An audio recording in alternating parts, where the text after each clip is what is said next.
we're going to start working on a topic that is going to stick with you for a long time. And actually, if any of you end up going into something like land judging and FFA, this is a topic that you would actually cover on quite a bit. Slope. And when we're moving on, there are 4 types of slope.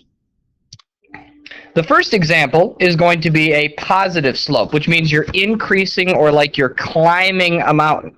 A negative slope would then be the opposite, that you're going down. Now, if we're dealing with lines, it's important to understand that we're always reading a line like a book, left to right. So this is a positive slope because it's increasing left to right. This would be a negative slope because it's decreasing left to right. So it's like the little guy here is skiing down the slope, or you're driving the car up the slope. All right? The 2 other concepts are what we call zero slope or an undefined slope. So on a graph, a zero slope would be this, or a flat line like you're driving down the horizon. An undefined slope would then be a straight up and down line, something like this. Okay, so these are the 2 that don't happen terribly often, but you definitely have to be aware of them, especially because they happen quite a bit in real life. So when we're dealing with slope, we're going to look at this one down here first. The best thing we can do is just take the ordered pair. So this is -2, comma, -2 as the first ordered pair, right there. And the top ordered pair appears to be 1, comma, 2. And slope has 2 key R words, rise over run. And it's asking us how much do we increase, and then on the bottom, how much do we move left to right. So for this one, we can count from the left ordered pair up 1, 2, 3, 4. And the right ordered pair, once we get here, then we count to the right, 1, 2, 3. Since we're going up, it's a +4, and since we're going right, it's a +3. So our slope is 4/3. Now, if you want to know a different way to solve that, I could actually help you work that out, but the picture way is probably the easiest for us right now. This one over here, the ordered pair is -3, +2, and the other ordered pair appears to be 1, comma 1. So we're starting on the left ordered pair, and we're doing rise first. Well, we're going to go down 1, that's a -1, and then we're going to run 1, 2, 3, 4 over to the right. So slope can be a fraction as well. Okay. So if we're moving to the next ones, I want you to try these 2 on your own and see how they go. So this one here, the ordered pair is -1, comma, -4, and 1, comma, -2. We start here and we go up 2, and we go over 2, both of those positive. So this simplifies down to 1 over 1, or you can write this as a slope of 1. Because we're dealing with a whole number, we know the fraction is underneath it regardless, making that 1 over 1.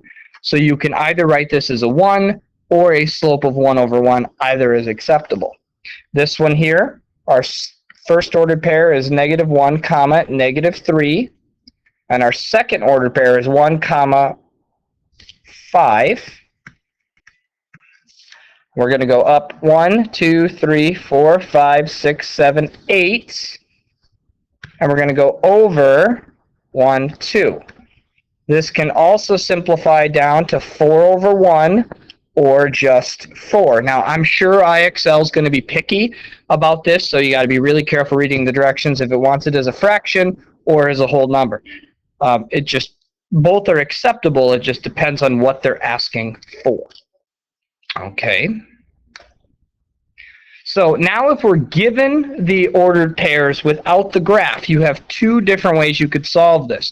The first way is that you could draw a graph and then solve it, or you can use the method that I'm going to teach you now, which is we're going to do what we call delta y over delta x, which means change in y over change in x, which means we just subtract them.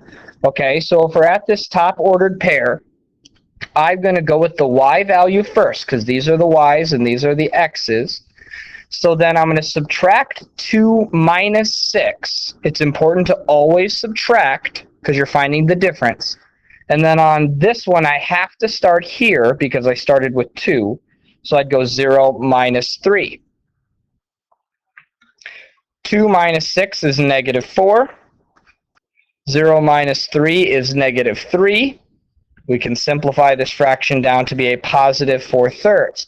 Now, if you're asking right away, could you start with this ordered pair and go 6 minus 2 and 3 minus 0? Yes, you absolutely could, and that's totally acceptable. It doesn't matter which way you go, because you're going to get the correct answer either way. Here, same idea, x's and the y's. I have to subtract. This is where it gets a little tricky. So I'm going to start at the top, and I go negative 5 minus negative 1. And on the bottom, I have to go negative 2 minus negative 1. Well, 2 minuses, that's the same thing as adding. So negative 5 plus 1 is negative 4. Negative 2 plus 1 is negative 1, which simplifies down to 4 over 1, or just 4, depending on what they're asking for. Now, you absolutely could draw a graph out and graph the ordered pairs and then count. That's acceptable.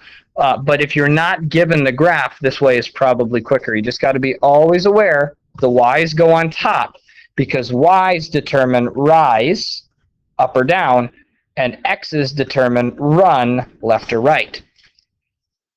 Okay, if you have any questions on this section, make sure you ask me.